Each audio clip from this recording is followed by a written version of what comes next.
Welcome to Nashville and Beyond. I'm Brian Copeland. And I'm Zach Copeland. And we're a father-son duo helping people buy, sell, and thrive in Middle Tennessee. But this isn't just about business. It's also about our family and our community. It's a front row seat to how we live, work, and serve right here in Music City. So buckle up as we explore Nashville and Beyond.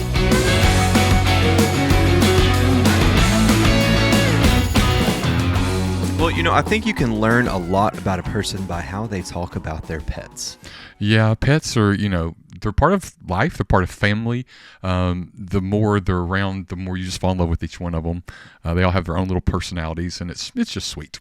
And we have lots and lots of pets. Lots and lots. Lots of them. Yep. Well, today's episode is the one about pets, the ones we grew up with, the ones we have now, and why they matter so much to us. Yeah, so let's start at the beginning, and let's talk a little bit about what animals were part of our lives growing up. It's funny because one of the common password pieces you get question-wise, which I do not use, is what was your first pet? Because you're now going to know a password for me if I actually used it.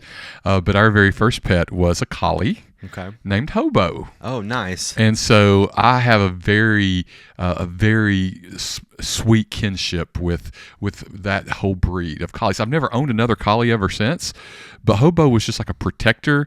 There was a TV show back in the 1970s. Forgive me for not being able to recall it immediately, but it was a collie that saved people and would like go out and do these tricks and everything. So collies were really, really, really popular back then. That wasn't Old Yeller, was it? No, Old Yeller was like some kind of like a Labrador or something. Oh, yeah. I'll have to look that up now. I'm going to have to Google it when I can here in a second. But pets were seen in my house growing up with my mom and dad as work animals. They were outdoor animals. Dad was real big about not having animals in the house. He did not want cats in the house. He did not want dogs in the house. He didn't grow up like that, and that's just not something they really wanted. So pets were loved as outdoor animals, but not inside pieces here. Well, that's changed. Yeah, especially here recently after Christmas. Yeah, we'll talk about that too. Yeah. We had a lot of hunting animals growing up. Really? Hunting dogs, coon dogs, squirrel dogs, and duck dogs, and that was the only animals we had growing up. We had a chocolate lab named Esther. Oh. And she had a litter of puppies. Her first litter of puppies, she had 12. Oh, dear Lord. And then her second litter of puppies, she had 1. And, there were various other dogs that we had growing up. We had an Ocelotsa, I think that's how you say it. I can never say it right. Either. I can't even spell it. Named Jackson. And then we had a Yorkie named Nicholas. We had cats, birds, all kinds of stuff. So I am horrifically embarrassed right now because when I went to Google that TV show, you know what it is? What? Lassie. Oh, Lassie. I mean, that's like saying we have these things we live in, and I can't remember what they're called right now. Yeah. And it's a house. Or what's that TV show where there's a big wheel and you spin it? Yeah. I was like, Process Right? No, right, exactly. So yeah, Lassie was the show, but we had all kinds of dogs too. I mean, I had more than just Hobo. We actually had a Saint Bernard at one point. Okay. And this Saint Bernard, the postman wouldn't come up the driveway because he would like jump all over you, and he was very protective. We had a poodle named Jada. Okay. Jada actually did come inside, but Dad did not like that much. We had all kinds of cats because again we were in the country and there was always a cat around. That whole process. Yeah. So well, Jackson, the Ocelotsa I was talking about. The memory that I have of Jackson from childhood is that, unfortunately, trigger warning, Jackson died on Christmas Day. Oh, Lord. Because one of the presents that we got him for Christmas was like this Chinese takeout box full of treats. Oh, no. And he dove headfirst into that little Chinese takeout box of treats and choked on those treats on Christmas Day. Like in front of you? In front of us. We held him while he was dying in front of us, struggling to breathe. And what was this dog's name? Jackson. Oh, that's what it's like. Sorry, Miss Jackson. Yep, exactly. Aww. Mr. Jackson. Yep. It was pretty traumatic as a child to witness that. We need to put this on the mental health episode. I know. But that's that. And then Esther, the chocolate lab, had the one litter that she had that was one puppy. The really sad thing that happened was they were obviously outdoor animals because they were working animals. And so she was in an outdoor kennel, and her puppy was there with her, and I guess she was trying to get the puppy out of the kennel, and it was made of chain link fencing, and she pushed it through a gap in the fencing and left a pretty traumatic, severe injury on her own puppy that ended up being fatal. And that was rough as well. And I still have the visual in my mind of the injury that this little puppy had. And we'll talk about something else because that's kind of dark. Yeah. So sorry about that. Wow. Well, but childhood pets leave a lasting impression, and that's exactly what it did on you. Yeah. So let's talk a little bit about how animals run our lives now. Yeah, so our households look pretty different these Yeah. days. I've got two amazing cats, Lily and Cosmo, that I just love to pieces. They are my pride and joy. They're my children. Lily I got as a kitten, and I didn't actually want pets ever because I grew up with them, and it was just not something I wanted in my adult life in my home. But I was dating somebody, and they, convinced me to go out and get some cats. So we went out and picked up Lily, and Lily became a part of my household. And that winter, Lily was going through her teenage years, or cat puberty, and she started to, have odors about her. And when I would take out the litter and put it in the trash, this other outdoor cat started hanging around, and it was Cosmo. And I had never seen him before, didn't know, anything about him or where he was from, if he had an owner, anything like that. And he would come and sit on the windowsill of my front porch and just look in and be nosy. And Lily would get up on the indoor of the windowsill and, look at him and hiss at him. And it started to get really cold outside because this was winter. And I would see him sitting there on the windowsill, just shivering and shaking, and I felt so bad for him. So I put out some cat food for him. And so, of course, he started coming back because I was feeding him. And that graduated from dry food into wet food. And, eventually there was a lot of snow on the ground, and I just couldn't bear the thought of this sweet boy out in the cold, in the snow, having to fend for himself all night. And so I let him in. And the rest is history. He's been a part of my life ever since. But Cosmo has some very unique. I mean, I don't think I've ever met a cat like Cosmo in my life. Yeah. It literally, we record this podcast in Zach's den, and we can't put Cosmo anywhere in a 20 feet radius of this because he's so loud. Yeah, Cosmo has a mass on his throat, and I've already had it checked out by vets. It's a sweet loud. Here, be clear. It's not a complaint loud. Yeah. He's got this mass in his throat that causes his purr to have a very, very unique sound. And we may insert an audio clip of that sound here so that you can hear it. Yeah. But it's just the sweetest, like, treble noise. It's almost like a pigeon cooing. And when he gets super excited, he starts to purr more and more and more, and then that spot in his throat kind of gets inflamed, and so then he goes into these hacking and coughing fits, which is funny to watch. It was terrifying at first because I thought every time he did it, he was dying, but he's not. So, and then the other story that I have of Cosmo, which of course I'm sure you expect me to tell, is I thought Cosmo died. Yeah, it was a sad day. Very, very sad day. There was a house next door to the one I used to live at that was horrible. The owners that lived there, the owners that lived there were not, they were unsavory people. They were wanted in other states. Yeah. I mean, like literally federal fugitives. Awful. We didn't from know the this. law. It was awful. And there were some issues with health over there as well, and safety. And eventually the guy who owned the house died before the law could come get him. And so the house ended up being in a probate situation. It was abandoned for like 6 months. At the end of this 6-month period, all the windows had been busted out of it. There were raccoons and rats and squirrels and all kinds of creatures going in and out of it. Cosmo was one of those creatures because I would let him outside during the summer, and because he loved to be outside and play and run. And so he would go and sleep under that house at night if I couldn't, let him in. And that was kind of his thing. Every morning when I would wake up, I would feed Lily, and then I would open the door and call for Cosmo, and he would come scurrying out from underneath this house. Well, one morning I wake up. It's a Tuesday morning. I wake up and I'm hearing all this heavy equipment, like this heavy construction equipment. And I run outside, and there's a full-on demolition happening at this house next door. And they've got like a wrecker and a whatever the excavator machine is called that's got the big claw on it. And they had already torn through half of this house. And I called for Cosmo, called for Cosmo, and he would not come.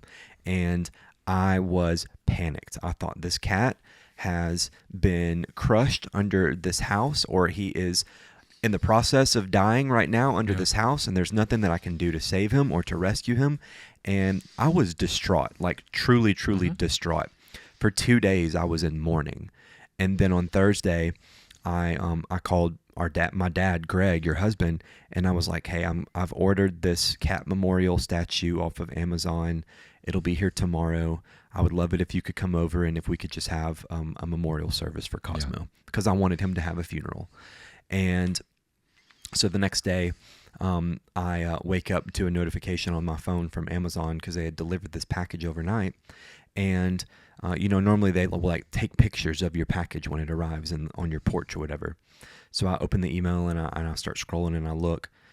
This stupid cat Cosmo is in this picture looking up at the guy taking the photo like, hey, dude, what's up? Welcome home. And I went outside and there he was on the front porch and all was well. I screamed, I cried, I laughed. My heart was just so full. And now he's got 8 lives left. So hope it never happens again. Yeah, Cosmo is a truly special cat. Lily's special too. I mean, Lily's just a different personality. She's more the shy one and everything, and she's got some eating issues. She's a bit chunky. She's rotund. Uh-huh. She's very blessed and rotund. But Cosmo is like, you always call Micah the Cosmo of humans because they're just happy with everything in life. Cosmo's just happy to be alive. Yeah. So our pets. We have a special guest today for our pets. We do because there's nobody better to talk about our pets than we were talking about Esther earlier. But we have Esther here today. Hi, Sissy. Hi. How are you? I'm really tired. Okay. You had a long day at school, didn't you? Yes. Yeah. Well, it's appropriate for the pet episode that you're wearing your cat hat. Yeah. That's right. Did you get that for her for Christmas? I don't think I Brad did. And Molly. Yeah, Brad and Molly got that for her for Christmas. Shout out Brad and Molly. Super cute. Well, welcome to the podcast. We're glad that you're here. So why don't you give us the rundown of, let's start with the cats on the farm. Talk to us about the cats on the farm, who they are, and what you like about them. Okay. We have 2 cats, Rosemary and Elmy. Mm-hmm.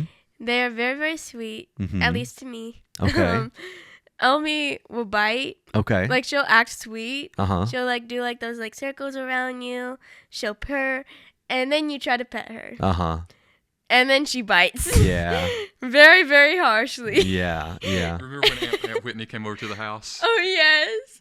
And she was like, we told Whitney's like, do not pet the cat. And Whitney did. And what did Elmy do, Esther? Elmy bit her so hard that it was like on her finger. Mm-hmm. And it got so deep into her finger that Elmy's like teeth could not get out. Mm-hmm. But Elmy was a stray that just showed up at our house, wasn't She was. She was a stray that did not show up at our house. It was at Zach's old house. Uh-huh. Yeah. And then Rosemary was a stray too. Yeah, Rosemary was in a storm drain. Yeah.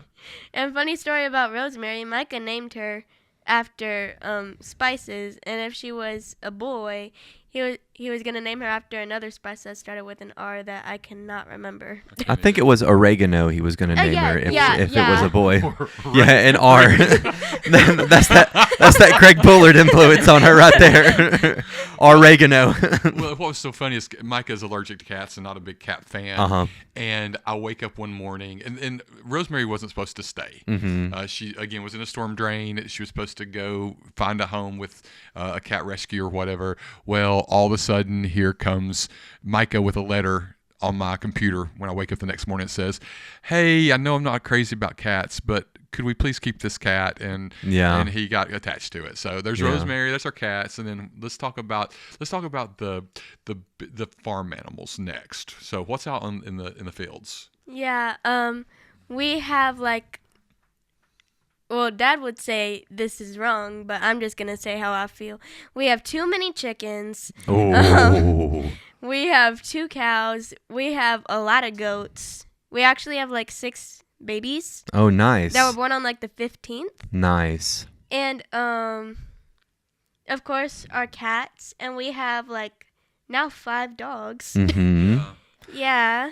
What are the dogs that are outside? What are their names? Hamilton, Uh-huh. Miss May, Uh-huh. and Phineas. Yeah. And what kind of dogs are Hamilton and May?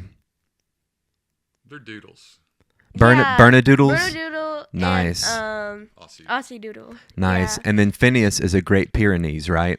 Yeah, we call him a polar bear. He's a because big he's dog. So what? He looks like a He's polar so bear. Big. Like, I have this funny story because by the way, we had another dog named Ferb. Mhm. That's how Phineas. Phineas and came Ferb, along. yep. Yeah, and they were like twins. Mhm. And we got them from the same farm and stuff.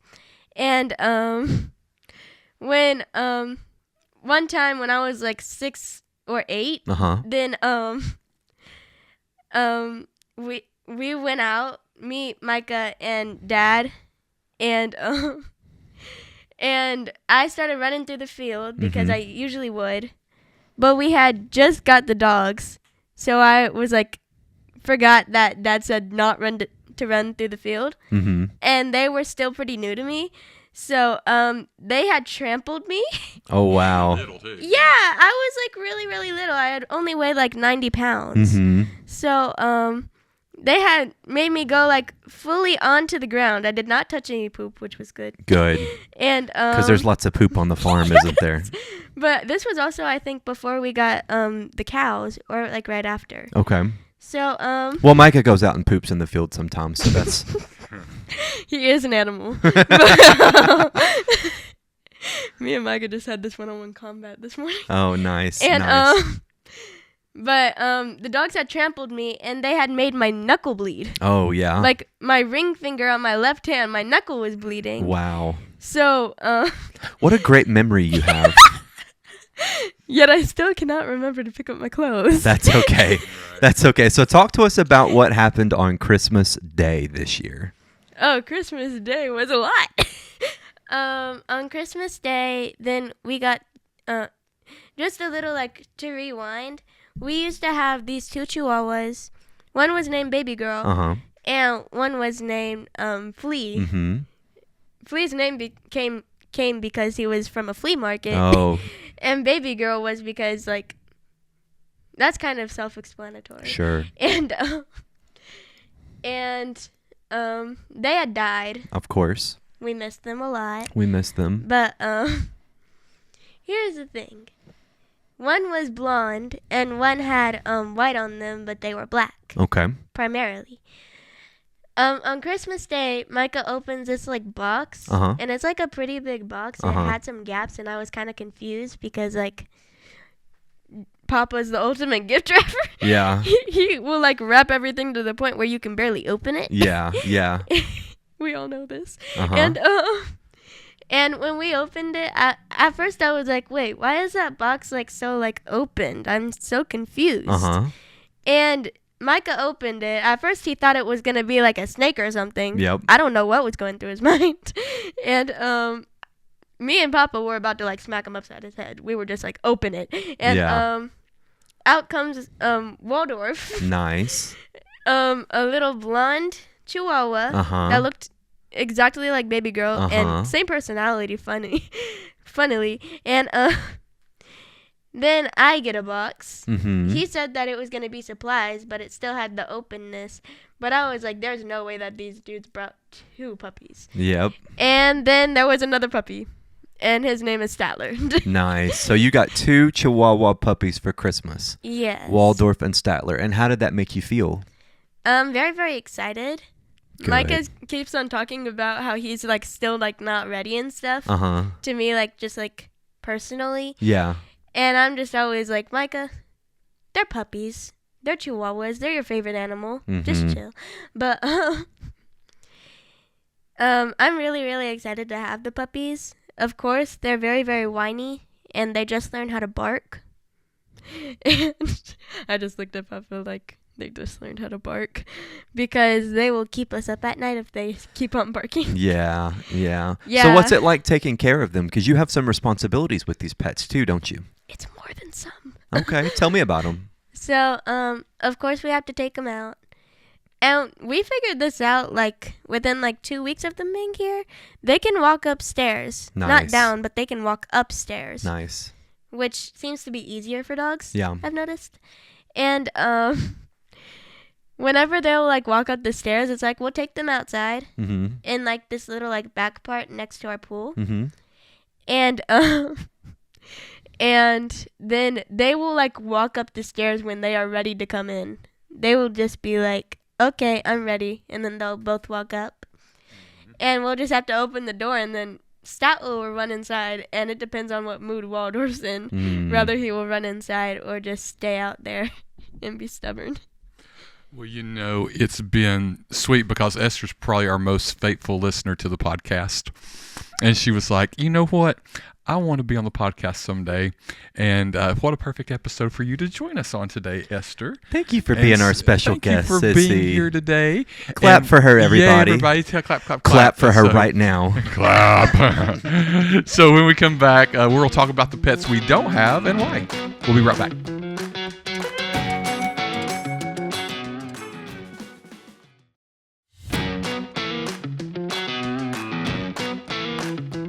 Well, now we're going to talk about some of the pets we don't have and why. Because not every animal is meant for every household. Pets that I would consider owning in the future do include a horse. I would love a horse. I want an Appaloosa horse. They're beautiful. I really want a spotted one. I think they call them leopard Appaloosa or Dalmatian Appaloosa. They're just beautiful, beautiful horses. I don't know about the maintenance and upkeep on a That's horse. what I was going to ask you. It's like, yeah. Yeah, because it's a lot. It's a lot to take care of. So, even if I did own one, I would probably just board it down at the end of Neely's Bend and let them take care of it, and then I'd just go ride it whenever I wanted to. But, that's all subject to change. I could, win the lottery and become a billionaire and own a big horse ranch. That's something I would do if I had the money and time for it. But, there are some animals that I think would not be a good fit for me. Obviously, birds in a house of cats, Oof. not a good mix. And I just don't like birds either. I They're don't just know why people loud and want birds. squawky. And, the only bird that I could see myself having a relationship with would probably be like a raven or a crow. That's weird. Because they're so smart. They're so smart. I don't think I would ever own fish again in a house of cats. Not a good mix. I would maybe do like a snake or a lizard or something like that. Maybe a poison dart frog. Well, you learned how to keep me away. I mean, because if you get a snake, I will never come to your house. I was showing a house in Brentwood. And in the showing notes, it says we have a pet python, and it will be in the basement. We just don't know where. Now, you talking about scary. Going into this, I'll never forget walking the house. I still visualize this house to this day. It was in a very hilly area, and I remember walking in, going down those stairs, knowing there was a python in that room, and I didn't know where it was. And this wasn't one of these basements that was like this beautiful walkout. I mean, it was, back then. Now that house would be listed for $10 million. Back then, it was like $1.1 million, which in 2007, 2008 was enormous. I remember walking into that basement, and it was dark and subterranean.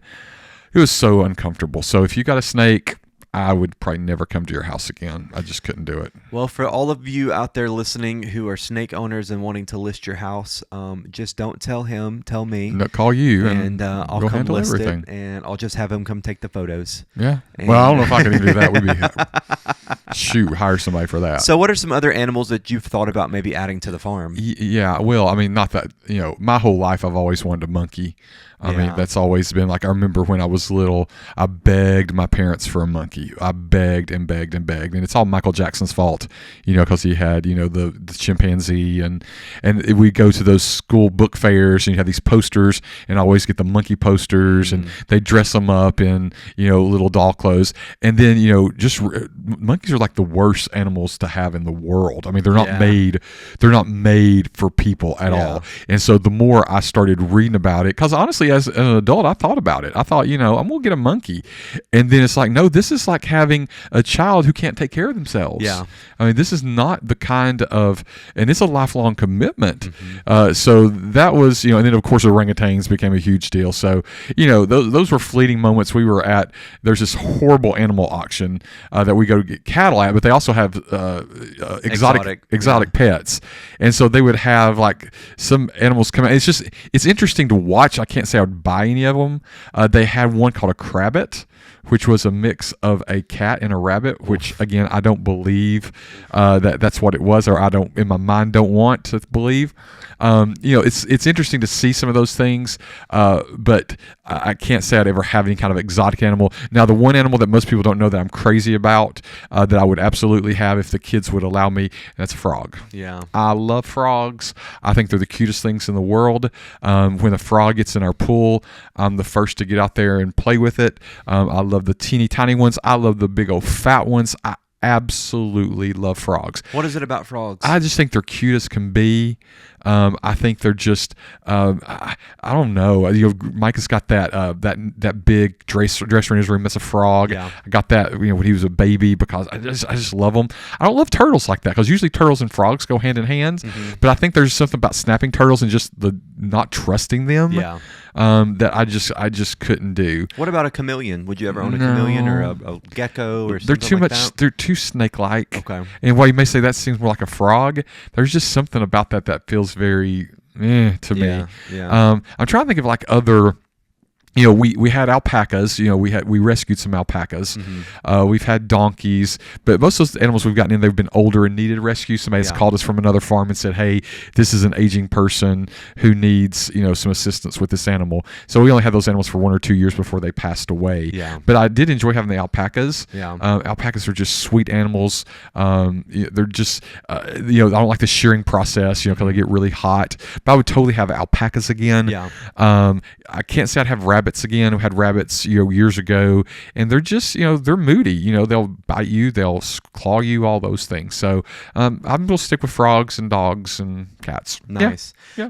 I think the only other animal that I haven't mentioned yet that I would potentially own, I know I said no fish, but I would own like an octopus. Oh. Because they're like They're smart. the smartest animals smart. on the planet. Mm-hmm. And, they have all these color patterns and behaviors and things that they do, and they can open up glass jars that have crabs in them to go and get to the crabs. And did you see My Octopus Teacher on Netflix or HBO? You need to watch that. Okay. Anybody listening to this, I'll drop in the show notes. I'll put a link to this show, and it's a documentary about a guy who creates a very deep relationship with an octopus. Huh. And you once you watch it, you're going to go, really? I didn't know this was out here, and I haven't seen it yet. It's such a Zach one. I just assumed you had seen it. My Octopus Teacher. Go tonight. I want you to watch it. Okay, cool. I will. I'll do that. So, part of what being a pet owner is about is learning your limitations, especially for those of you that live in larger downtown areas like Nashville, or even, outside of Nashville. There's Murfreesboro.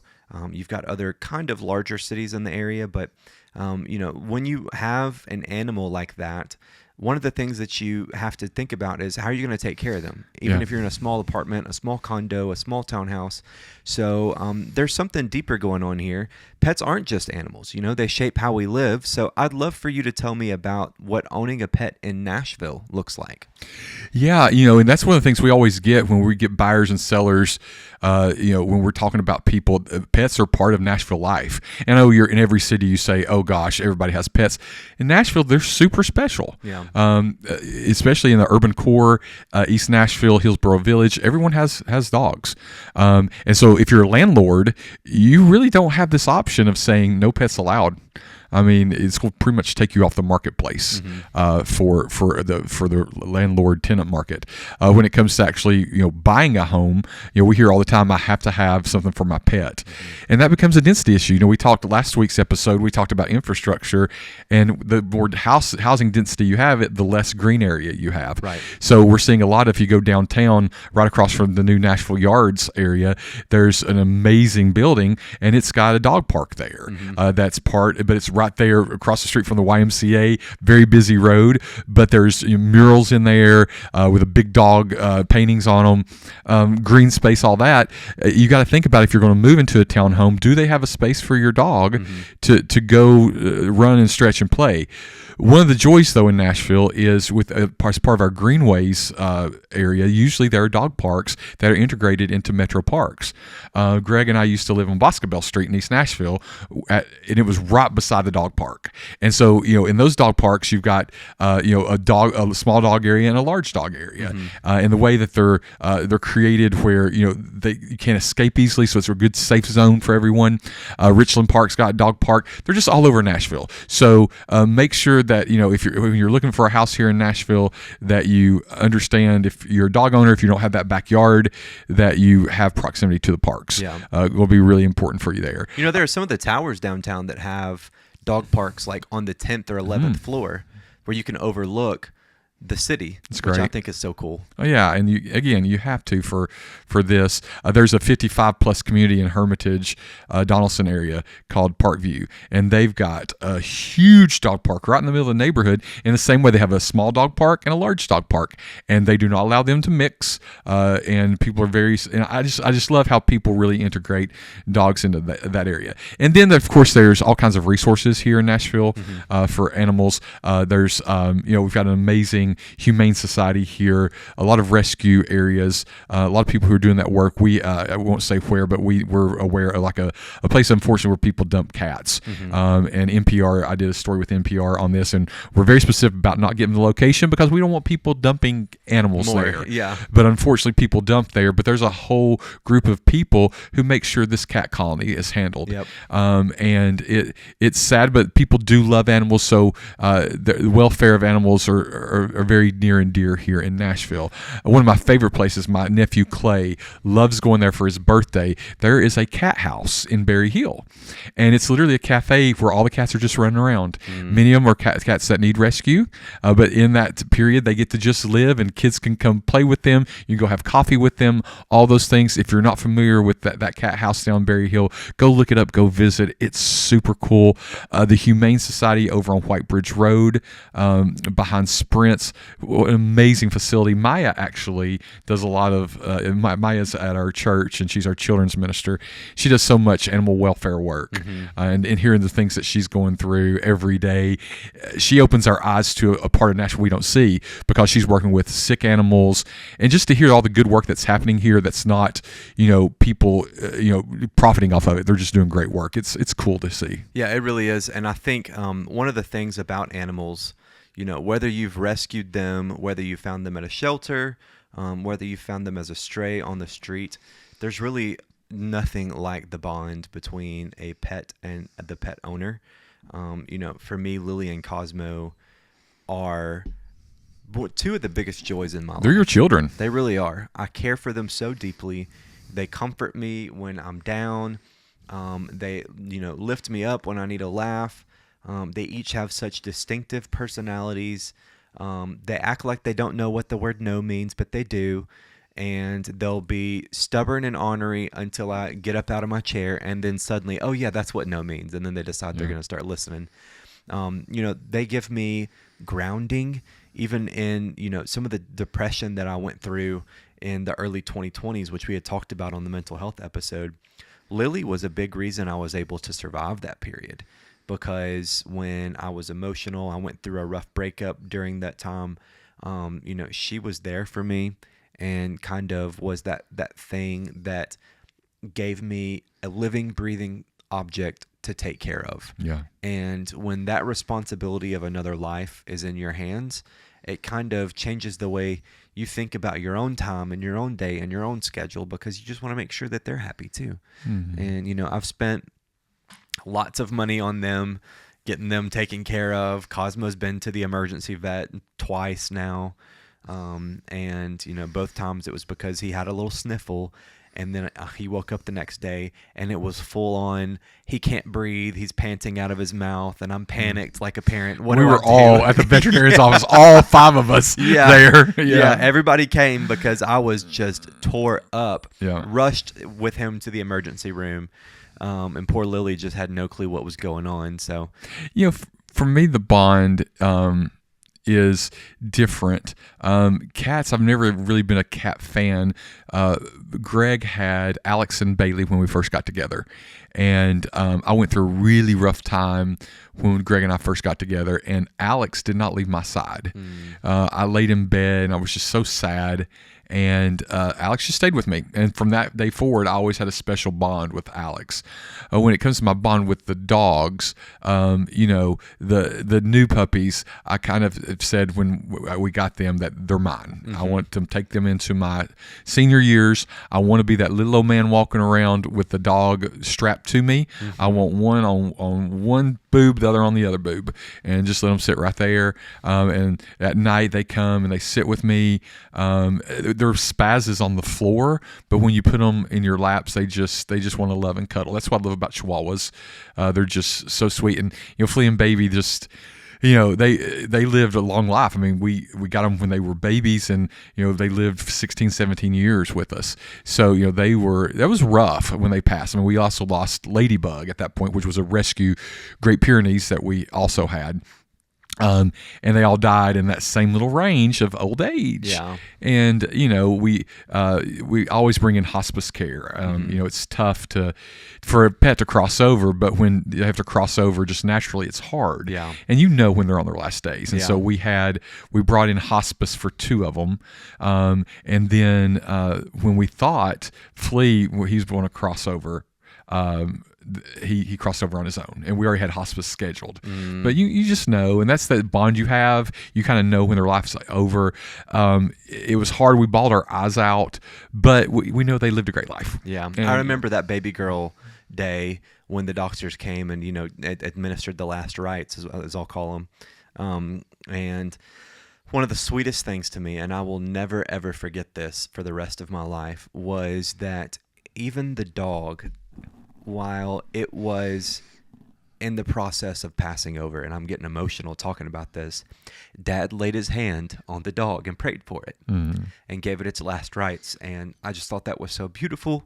And, it just, especially when you're like scrolling through social media or TikTok or whatever, and this video pops up of a pet owner who's with their cat, especially the ones with cats get to me, but they're with their pet. And, they're playing basically like a photo and video montage of their entire pet's life. And then you get to the end of the video and you see this animal start to age and get older. And then you see them standing next to the graveside of their animal.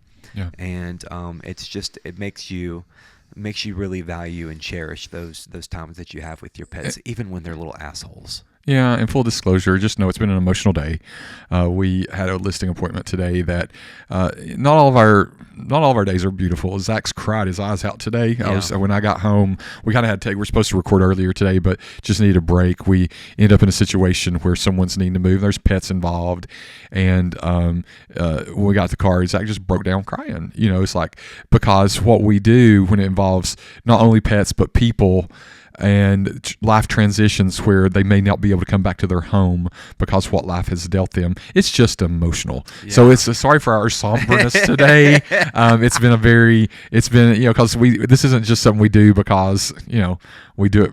We have to. We do it because we love it, and it's been emotional. So yeah. Yeah, so what? Let's lighten things up a bit. Let's talk about some of the strangest human and pet interactions that we've seen. People are pretty fascinating when it comes to their pets. They do things like give their pets personalities and routines and emotions. What are some of those moments you've seen, whether it was like on public transit or in another city, or where someone lets their dogs eat out of their mouth, like some bizarre thing like that? Have you ever seen anything like that? Well, I mean, I've seen all kinds of things with people with pets. I think what I love about especially the aging population. Many of there's one seller and buyer. They bought and sold from me both. He was a Marine, but he was in his 70s, and they had a little Shih Tzu. Was this the guy that worked for the Secret Service Yeah. too? Okay. Yeah, you went to his house and was like, Yeah. oh my gosh, look at all these medals and everything. And to see what the animal made him, because he went from this, you'd be around him, he's kind of like, roar, roar, roar, roar. And then that little Shih Tzu would enter his life and he would just melt. And to see how he treated that animal, how he cooked that animal real human food, how he invested in the recipes for that animal, and this is before Farmer's Dog. Is it Farmer's Dog or dog? Farmer's Dog, yeah.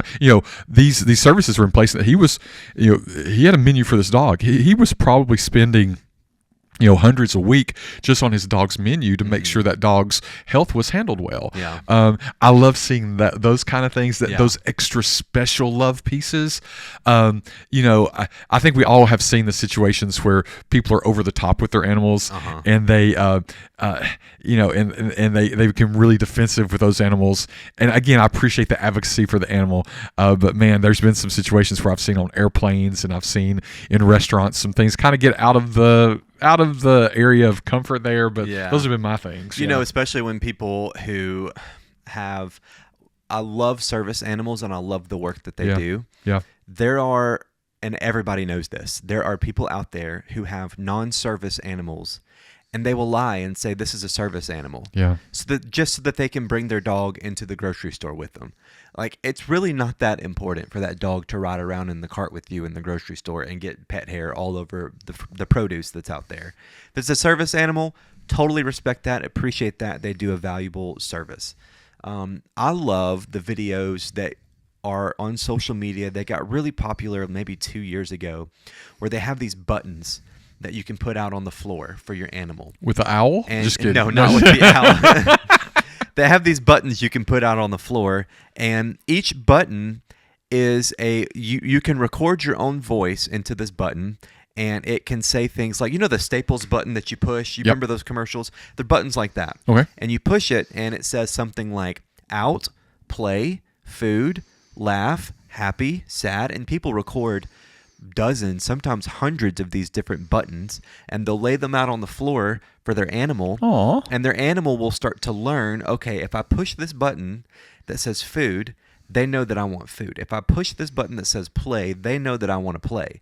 If I push this button that says mom, sad, and those orders, that's me as an animal communicating to my owner, Mom, I know you're sad right now. Is everything okay? And it is just so sweet because animals are just so smart. When you have your dog bowl in here that talks to them, it was doing that the other day. I'm like, what is that?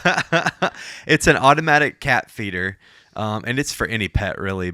And I need to turn down the portion size because again, Lily's a chunker, and they both went to the vet today, and they are both overweight, not terribly overweight. Like, they can still move and run and jump and play and stuff, but I need to cut back a little on the food for them. But it's got this setting where you can record your voice and it will play 3 times, and then their food will start to dispense. And so my recording is, Mama girl, Cosmo, come eat. And I always have said that to them when it's time to feed them. And so now, even if I were to be in here in my den right now and they were both asleep on the bed and all the doors were open and they heard me say that phrase, they'd come running, waiting on some food. It's like the Pavlov's dog. Is that what it's called? Yeah. Or I almost said Maslow's dog. But Matlock, yeah. Maslow's hierarchy of human dogs. Yeah. So let's do our version of Nashville Weather's Pet Edition. So now let's start this off with, I think I know this one, dogs or cats? Cats, for sure. And you? Dogs. Yeah. Yeah. I mean, I like the way the dogs are there. Yeah. So. Would you rather have just one pet or would you rather have a ton of pets? Well, obviously we proved many pets. I mean, if it's just me, I'd probably be a one person, but having all y'all and everybody having their needs and wants, we have to have a lot. Yeah. I think for me 2 is the limit. I would not have just one cat or just one dog because I would want them to have some companionship when I'm not around. And so 2 for me is the maximum. Rescue or breeder? Gosh, I really do want one of those super expensive fancy designer breeds. I don't know which one, but it would just be nice to have one. But, I hate the whole dog breeding, pet breeding culture because I think it's harmful to the animals. So I'm going to go with rescue. What about you? Again, tough for me. It's a little bit easier for me because I have kids, and it's hard when you don't raise an animal from childhood. Mm-hmm. So for me, this is a question more about life stage animals. And I can't bring an animal in that's 3-4 years old in this household where, especially when the kids were much smaller, because I can't risk a bite or those kind of things that could hurt the child. So that would take rescues out, and we've had rescues before, but many of them were outdoor work dogs with the goats and everything. You have to have protective animals out there. So those are great situations in that situation. And obviously we've rescued a lot of farm animals, but when it comes to that, I'm going to stick with non-rescue animals. So small pet or big pet. I like the cats, but if I were to get another pet, it would be a horse, and it would be a big one. So. And I think I know the answer for you too. Yeah, I like my little ones. You like your little baby my little chihuahuas. Pockets. I like my pockets. Your little pocket animals. Farm animals or house pets?